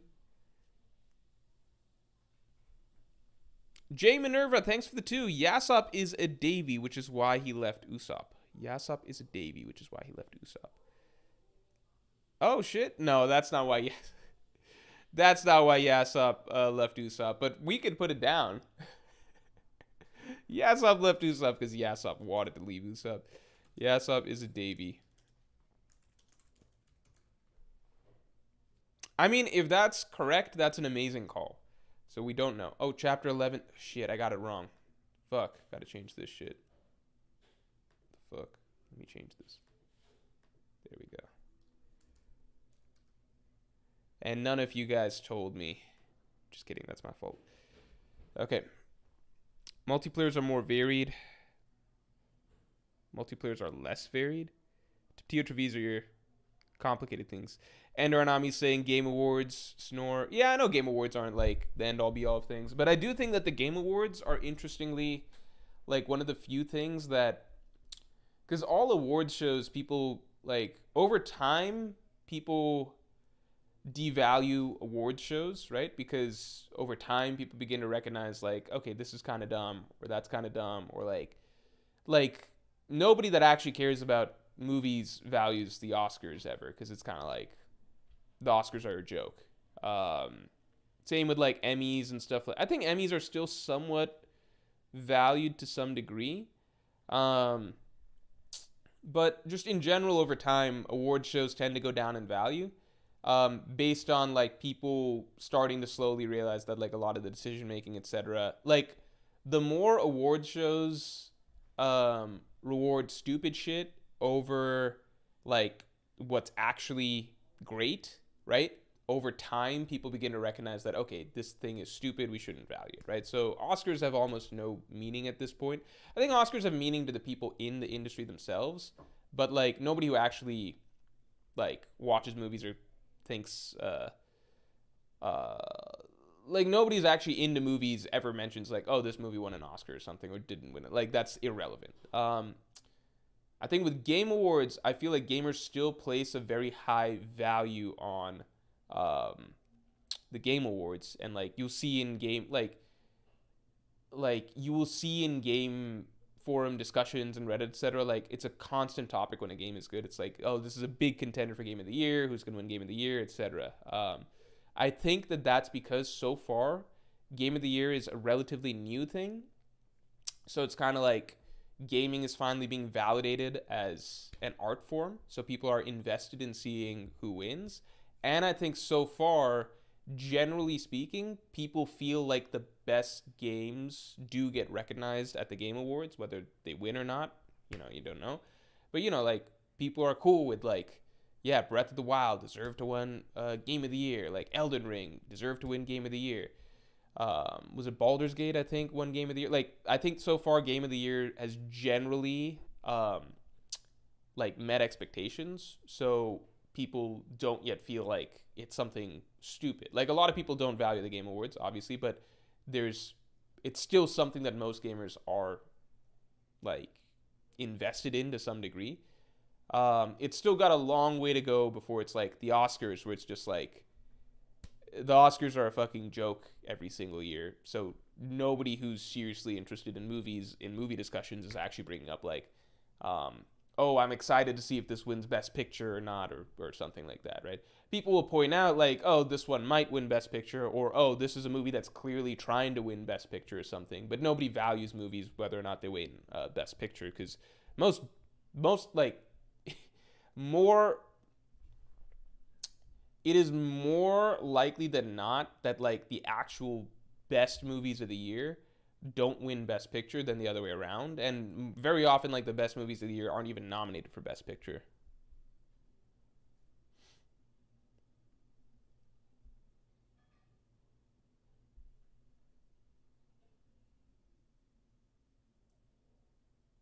Yeah, award shows for gamings are a newish thing. Thanks, Ender.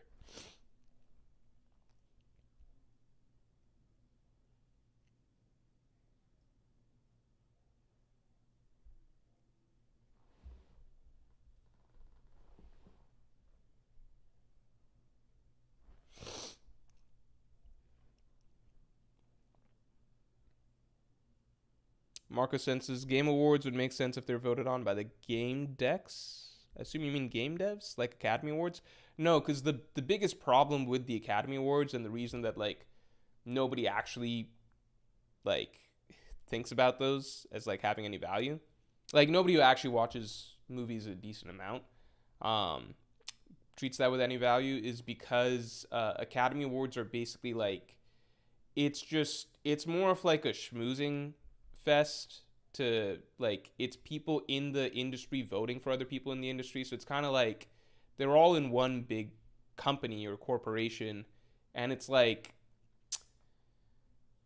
you have to like it's a lot of like hobnobbing and kind of like schmoozing and being like, okay, it's my turn to win this year, and like how much can you network well. And lots of time, like before, the like there was a long time where there was like a rule you didn't even have to like, I might be mixing this up, but lots of times like people don't even like judges don't even watch all of the movies.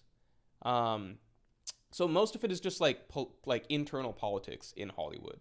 That's what makes it very difficult for foreign films to win for a very very long time, and still it's very difficult for foreign films because the Academy Awards is not actually about like what's the best movie of the year. Like they're not going to be digging into like indie films or things like that, right? Or foreign films. It's like that's why the Academy Awards is not respected. It's because it's both respected in a very casual sense, in that like everybody knows what an Oscar is, right? And everybody, like the average casual person, respects the idea of an Oscar. But I'm saying like in terms of like film fans, nobody gives a shit about Academy Awards because it's just all internal politics. Like the Game Awards aren't at that point yet. Like foreign games, obviously that's like a huge portion of games. Like indie games, those are still recognized, right? Like an indie game-ish, like indie games have won game awards and stuff. They're at least included in the running. Whereas with Oscars, it's kind of like a very small, focused. There's a very little, small circle of like who's allowed to be in contention for the Oscars. It's based on internal friendships and like handshakes and stuff like that. And even in Hollywood itself, right? Like even just looking at big movies, right? So ignore foreign films, ignore indie films. Let's just talk about like the big budget productions and stuff. Even there, Hollywood keeps it pretty tight as to what qualifies as Best Picture. Like, um, like the classic example is like The Dark Knight in 2008. great film, probably the most iconic film of that. You shouldn't just go by what's iconic, right? Because obviously, like, The Avengers is iconic. That doesn't mean like it's the best movie of the year. But The Dark Knight was also a really, really great movie, and like universally recognized by audiences, critics as a great movie. To date, is considered like a masterclass in like screenplay writing, etc. It wasn't considered for Best Picture at the time because it doesn't fall into the very narrow like best, like what do we call Best Picture? Well, it has to be some sort of dumbass like historical drama or something like that, or some like really forced character drama about some bullshit that doesn't matter. With very safe storytelling, very safe filmmaking, yada yada, and a very safe screenplay that checks off lots of basic boxes. So like a whole treasure trove of like actually interesting movies are excluded from Best Picture, just right off the bat because they're not the right genre. And then once you expand outside of that, it's like, and don't even get started on if they're a foreign film or like made by like a smaller studio or something like that, you know? Anyway. Anime Dimension, thanks for the 2. We will see Emu or Gorosei from Holy Land talking. We will see Emu or Gorosei from Holy Land talking. Oh, yeah, that's a good, I like that. That's a good prediction.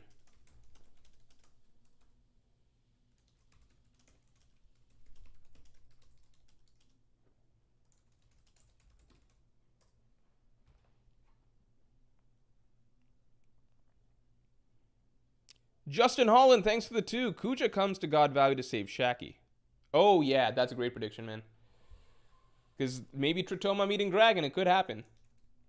Kuja come to God Valley to save Shaki.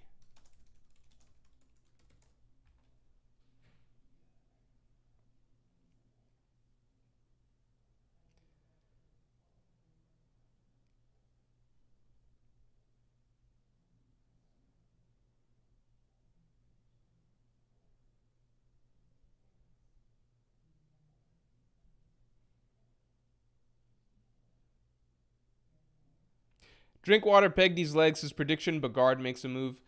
Okay, but I'm gonna big qualifier here. If Bagard is just shown like he needs to make an actual move. I'm gonna write big move, okay? Because Bagard can be shown moving, like cutting a cannonball or something like that. That's not a move. It needs to be a big move, okay?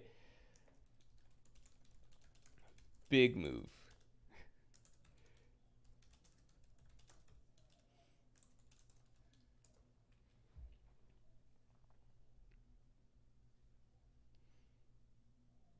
Oh, Eric J.O. said Garling versus Whitebeard starts. Whitebeard gets scarred. Next chapter. Oh, holy shit. Garling versus Whitebeard. Whitebeard gets scarred. Eric J.O. Damn. Next chapter, that'd be wild.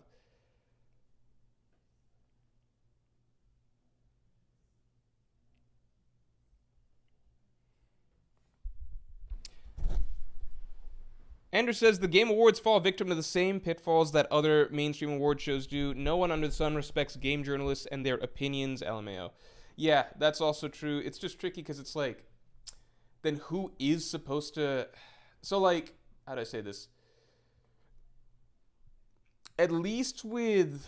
let's look at the Oscars, right? So at least with the Oscars, the clear issue is like, okay, well, obviously it shouldn't be decided by people in the industry. That's like your friends voting for who they like. It's just how popular you are among your own circle of friends. That's nothing to do with anything else, right? At least with the film industry, right? Like you can divvy it up into 3 things, right? Like fans, critics, the industry, right? Fans, you can't just give it to a fan vote because it's like that'll probably just vote for the most popular movie of the year, right? You'd probably have some Marvel movie winning every year, okay? You can't give it to the industry. Is obviously the problem is obviously inherent because it's just like this isn't being decided by anybody that's like going to be somewhat neutral, right? And critics, I'd say like the tricky thing with critics, I feel like if award shows for like film were decided by critics, I feel like that would be the best way to go about it, because at least if you're like a professional film critic, that means that you've gone through, like, you've spent your career, your schooling, right, your higher education, etc., um, all of that, like actually being forced to study and learn a lot about movies, films, etc. So you inherently have a pretty comprehensive perspective when you're coming to picking out like what movie is like actually like the standout different movie this year that came out that's like innovative, etc. That's probably going to stand the test of time. So I'd say that would probably be the best way to do it. Um, in reality, it's really hard to pick a movie of the year until I think like a few years later when you can look back and like hindsight bias and recognize, okay, that movie was like really, really exceptional, right? The other films of that period, they kind of like just go by the wayside after that. So the Game Awards have the issue where like there's no good options because like uh, unlike film, right? As far as I know, video games don't have like a very polished criticism pipeline, right? Like as far as I know, like gaming journalists, as far as I know, gaming journalists can just be like any random fucking idiot off the street that IGN hires, right? I've heard that like IGN doesn't even like have good gamers behind their their um whatever, like in their good gamers in their roster or something, or sometimes they don't even fully play the game or whatever. So unlike film, where like it's the same way like with literary critics, right? Like if you're a literary critic, you probably went through school for this. You've been forced to read like a whole bunch of literature and have a lot of like you have a lot of comprehensive knowledge and perspective on when you're appraising something, right? It's not like your opinion's automatically better than other people's, but you do come from a wider knowledge base, and you've been forced to understand different perspectives, okay, just through your schooling. Same with film, right? Video games is trying to take itself very seriously as an art form right now because video games are a, like, they are an art form with merit, obviously, but they don't yet have, as far as I know, like the in terms of like the critical field, any sort of real background or development or infrastructure or anything like that. That's why game journalists are so shit on, because it's like the average gamer who, like the average hardcore gamer who has played like 200 something games or something like that, they probably have a better, more comprehensive under like perspective on games and what makes games great than like a random game journalist that IGN has hired, which is just some like college student with no sort of credentials or something. Okay, I'm painting with a broad brush here, and I don't know all the details, but this is me speculating, which is like, I think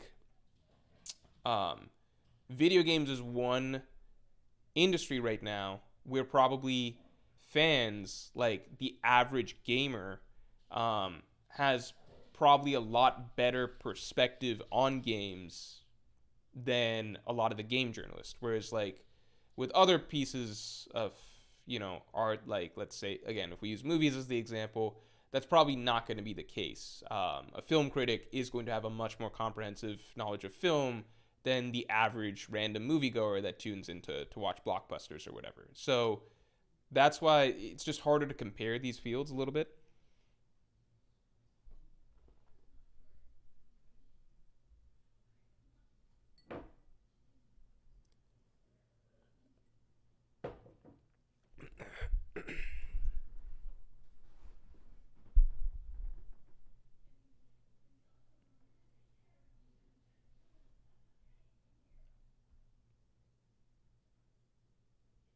Wait, people are disagreeing on film or on video games?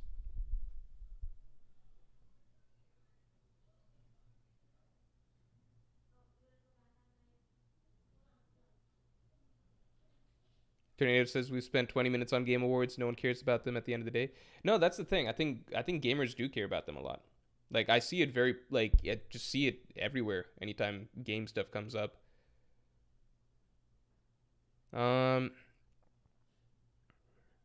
Ergert, thanks for the two. Dragon smuggles himself on Kuja Tritoma stocks. That could happen.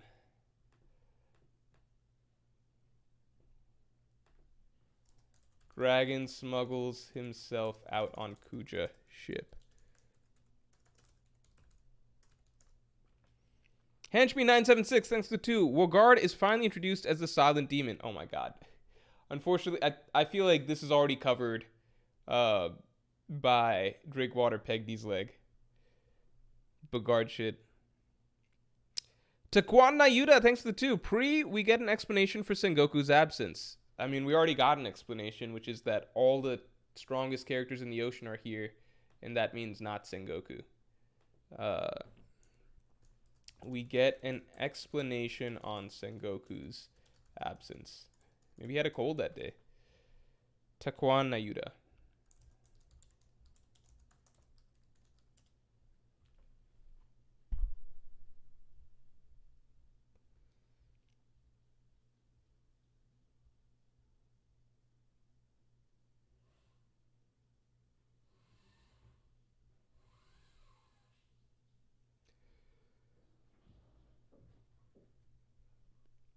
Rihanna Zara, thanks for the 5. Prediction. Chapter ends with a cliffhanger of Imu finding out about God Valley disaster and ends with him arriving or about to arrive next chapter. Ooh, I like that.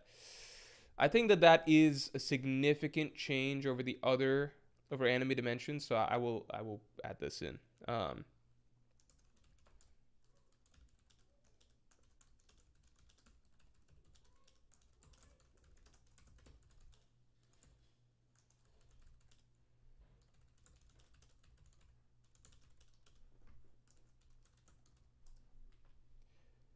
Okay, at this point I might be blocking people's view. Free Mr. Pickle, thanks for the 7. Dragon eats his fruit from the chest he put the twins in. I think we already got that. Yeah, we already unfortunately got that from Bassam. Sorry, Free Mr. Pickle. If you put another comment, I'll just put it down. No need to super. Urger, thanks for the 2. All God's Knights besides Goons wanted Dragon's Devil Fruit as a reward. Okay. Dragon's DF was the most coveted fruit. Okay, so I might need to start shrinking. Yeah, I might need to shrink everything.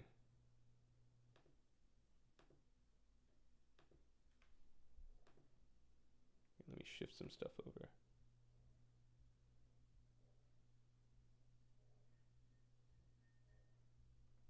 All right, can you guys still see? Let me see. No, you guys haven't been able to see for some time. What the fuck? Oh my god. Here I was thinking that I was... My god. Nobody mentioned this. You guys have been this out of the loop for this long? God damn. Okay, hold on. Oh my god. Now I feel terrible. You guys don't even know what the fuck other people are putting up on screen. Okay, does this make it a little bit better? Let me shrink myself. Here we go. All right. Now we're really small.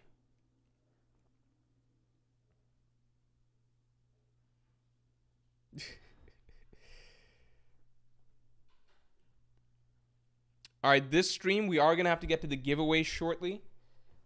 Just because time-wise, I'm a little bit tighter today with it being a Saturday than usual. Ender says, we want to see your face more than the predictions. Thanks, Ender. I do appreciate that. But at the same time, you guys got to be able to see the predictions. That's important. I'm saying, thanks for the 2. Rox's wife is revealed to be Nefertari Juliet. That is such a specific... Like, that's such a... If she's literally called Nefertari Juliet, that is maybe the most specific prediction that we've ever had in chapter predictions. That's not like a joke prediction. If she's actually called Nefertari Juliet, I will think of some sort of special prize for you, something exceptional, something really, really out there. That would be the most insane correct call of all time. Rox's wife is called Nefertari Juliet. That is an insane... I don't know. Oh, because Vinsmoke Romeo. There we go. There we go. Should I take that down? I feel like this is a gag. This is a gag. This is a gag prediction. I'm taking it down. I'm removing it because we need space for real predictions. Knut Worgen, thanks for the 5. Game Awards just need a rebrand. Getting an Oscar and Emmy just sounds prestigious versus calling them Movie Award or TV Award. I think Game of the Year is the award that it gets, right? I think Game of the Year is a solid, like, because it just, I'm serious. I think Game Awards have, I think people care, how do I say this? The broader populace of the world, right? Broader populace obviously cares more about an Oscar or an Emmy because we know that because it's prestigious. But that's not because the Game Awards, how do I explain this? That's because film and TV is still widely considered a much longer running art form that more people respect. Video games are still like they're blossoming into cultural respect, right? But still not as much, okay? So the Game Awards having a different like title isn't really going to change it. I think Game Awards are fine right now with being called Game of the Year. I think it's easier for a kid to convince their mom like, "Hey mom, can you please buy me this game? It won Game of the Year," versus like, "Please mom, could you buy me this game? It won a Lotus or some shit, like some made up title." She'd be like, "What the fuck does that mean?" Okay, I think Game of the Year is fine as a title for where games are as an art form. Okay, it's pretty simple, straightforward. I do think that if you look at people who care about film, people who care about TV, even people who care about music or whatever, gamers are more obsessed with the Game of the Year award, like their award show, than other people in these other art forms are for theirs, because most people, like, those award shows have been going on for so long that people have come to devalue them and just view them as bullshit. So does this make sense? Like, think of the pies. In general cultural consciousness, right? Obviously, Game of the Year awards have the least prestige because most people don't really respect video games that much, okay? Most people don't even know there's a Game of the Year awards, okay? Whereas everybody knows about Oscars, Emmys, Grammys, right? But I'm saying relative to, if you zoom into the pies, right? So, like, if you zoom into the film circle, TV circle, music people, right? And gamers, right? I think gamers do obsess a lot. Like, it's just a constant conversation. Like as soon as any game's out, like, is this gonna be Game of the Year? Is this one gonna win Game of the Year? Everybody, like, you see on Twitter people arguing Game of the Year, blah blah blah blah. You don't see that for movies. For people who are serious about movies, you don't see that about like even Emmys and shit like that. Who fucking watches the Emmys? How many people watch the Emmys that are actually fans of like lots of TV shows? Does that make sense? I'm saying relative to, like, gamers are pretty, I know that a lot of like not pretentious. I know a lot of like people are still like hardcore gamers probably still are like Game of the Year awards are stupid or whatever, but I'm saying in general gamers do seem to obsess a lot over the Game of the Year awards, you know? Golden Joystick, that was the thing before that, right? And wasn't that like fan voted or something? Or maybe I'm misremembering, but that's all I'm saying.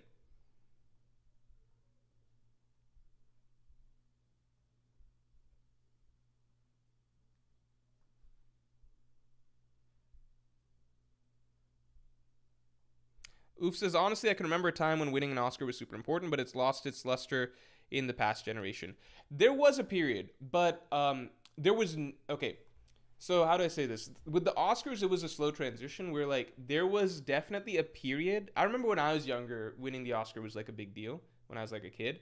But there was a gradual transition from, like, at least I don't think there was ever a time that people that were serious about film ever cared about the Oscars. Because throughout, like, go through the fucking 20th century, the film that is considered for so long to be the greatest film of all time, right? Citizen Kane, right? The traditional quote unquote answer for best film of all time, that didn't even win the fucking best picture of the year that it came out. So, best film of all time didn't even win best picture when it was released. 2001: A Space Odyssey, which in the recent Sight and Sound poll, for example, voted best film of all time by directors, right? Wasn't even nominated for best picture. I think it was nominated for like one Oscar for like editing or some shit or effects. Wasn't even nominated for best picture the year that it came out. You go through history, like like sure you'll get sometimes like The Godfather, widely acclaimed film by critics and placed in Best Picture running, won Best Picture, right? Like stuff like that will happen, right? But way more often than not, the movies that are considered the best films of their time weren't even nominated for Oscars or didn't win Oscars. Like that's a recurring thing. So like people who are serious about film for decades and decades and decades now have never considered Oscars to mean anything. I'd say from when I was younger, there was still a period of time that like culturally people still valued Oscars and like it was like at least a cool event that people got interested in, and it was like Academy Award winner this guy, Academy Award winner that guy, like that had a prestige to it. But now even among cultural like casual people, that has slowly started to fade. I don't see that as much these at least this decade. um Dick so small I piss on my balls. Thanks for this 5. With all the hockey flying around, we get a gag where Garp allows his hockey to KO Celestial Dragons, and he badly blames it on the Pirates. That's funny. Um, Garp's hockey accidentally hits a CD, and he pretends it's a pirate.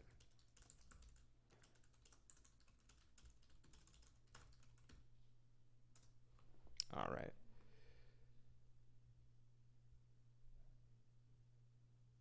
Oof says the Oscars is basically the layman's way of knowing what good movies came out that year. Yeah, but the problem is that it's not a good way of knowing that. It's not. Like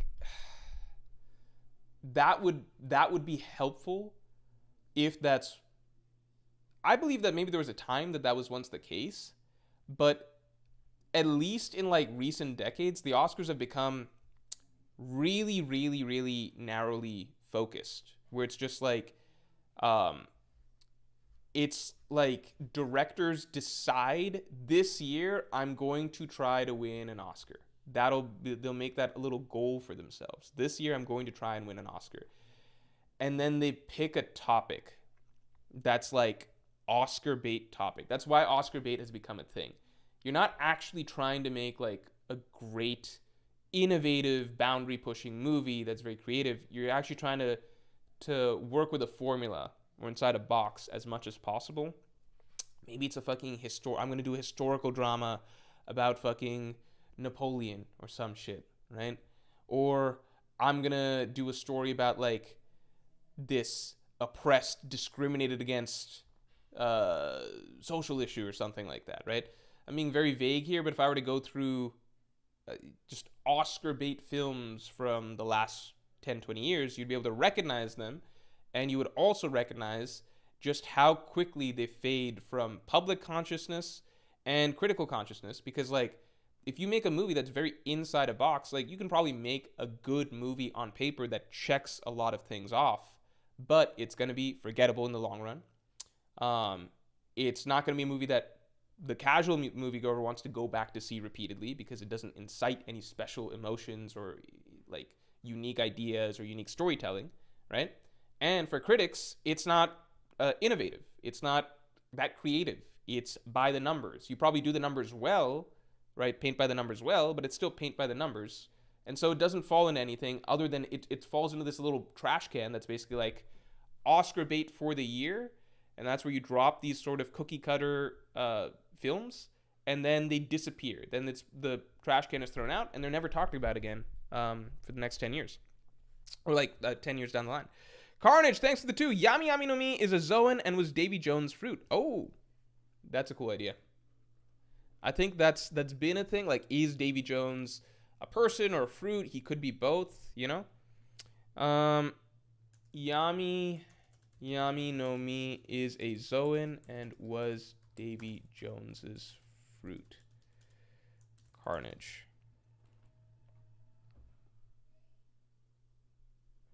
Let me send a text real quick.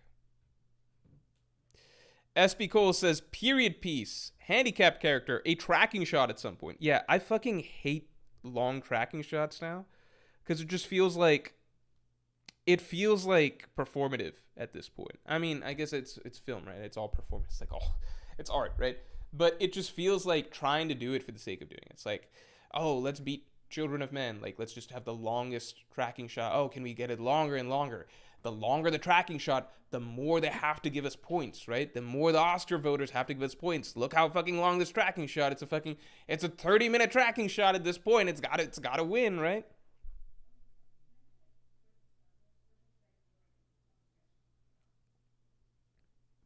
I'll send this after. You can't read the second last prediction with my cursor. Okay. I'm saying thanks for the 10. Lol, that was actually a joke prediction. My real prediction is that Bogard has a dedicated matchup against Captain John, but if the Juliet prediction comes true, we should get a Bollywood dance. Okay, if the Juliet prediction comes true... No, I'm never gonna... The stakes are too high. I can't do the Juliet prediction. It's just never allowed. Bogard versus Captain John. I'm saying. All right, maybe you're right, man. All right, everybody. I think it is about that time. It's about that time. We're going to pick the giveaway winner. So this is for everybody who submitted feedback for the One Dream Studio. You were automatically entered into the giveaway. I'm saying thanks for the 5. Also off topic, but did you read the newest Chainsaw Man chapter? And without spoilers, were you surprised and hyped for what's next? Fuck, I did not read this Tuesday's Chainsaw Man chapter. I'll read it soon. I'll read it. I'm caught up, except for that chapter. And Chainsaw Man is very, very exciting right now.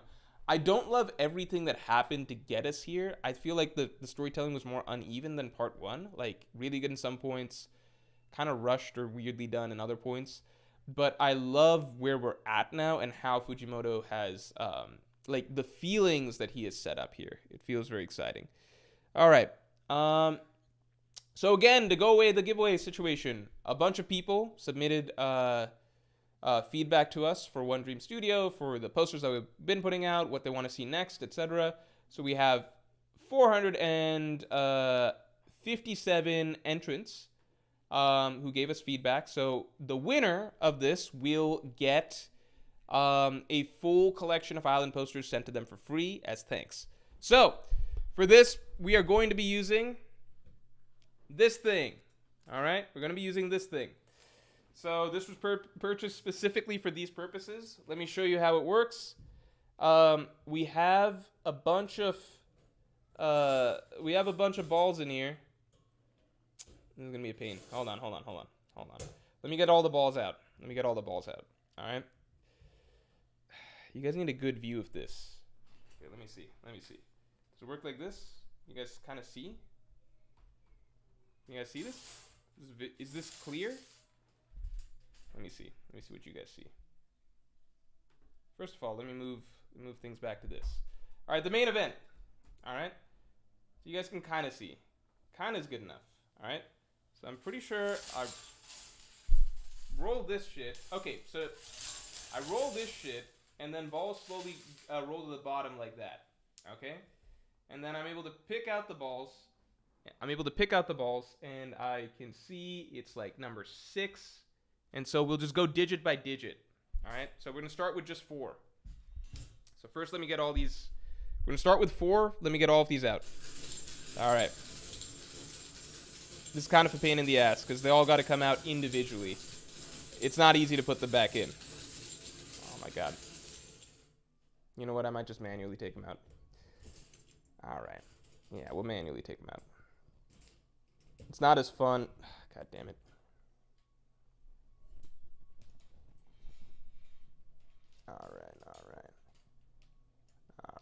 All right. Okay. Oh shit, there's one left.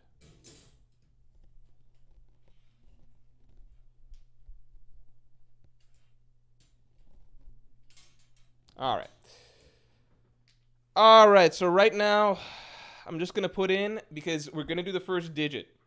So I'm just going to put in 3. I'm going to put in 0 through 4. All right. 4.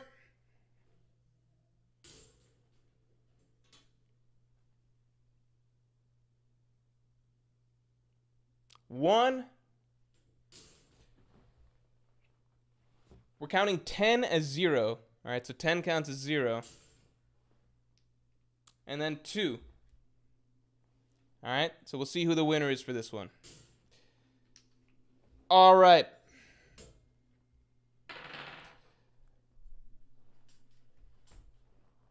Let's test this bad boy out. Okay, all right, we got our first ball out. First ball out. So it's a 4. All right, it's a 4. You guys can see. It's a 4. So we're already in the 400s. We're already in the 400s. Next one, we'll have all balls in there. It's kind of fun.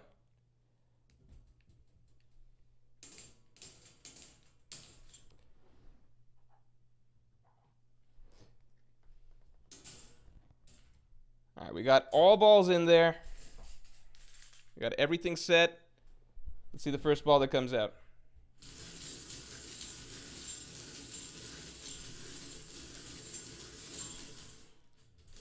All right. We got a 5. We got a 5.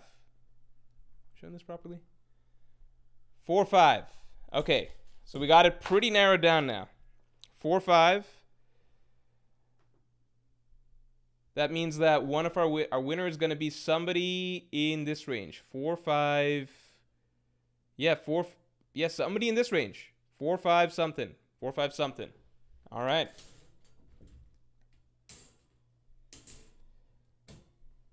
All right. Last roll. Oh, fuck. One came out already. All right. 4. 4-5-4. All right. We did it. We figured out our first giveaway winner. So our first giveaway winner is Jules M. All right, Jules M. Jules M will be getting an email shortly. And Jules M, if you are in chat, congratulations. You have just won the complete collection of Island posters.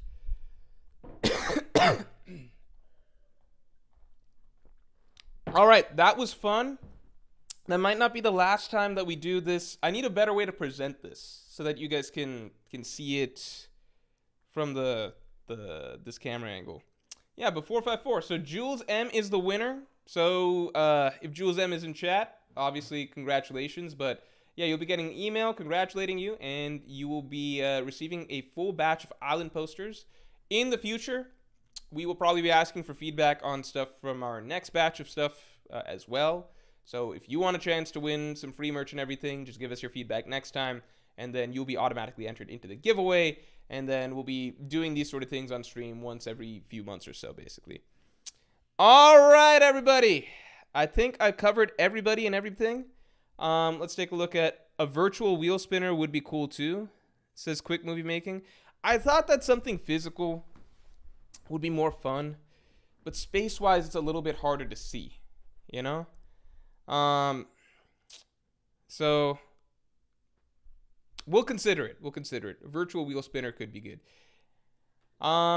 Anyway, we got some really good predictions for next chapter. There's obviously really exciting shit that's happening right now in One Piece. So yeah, like a lot of stuff seems very plausible. I would not be surprised if next chapter we have a lot of correct predictions, because it just feels like a lot of these things are in the realm of possibility.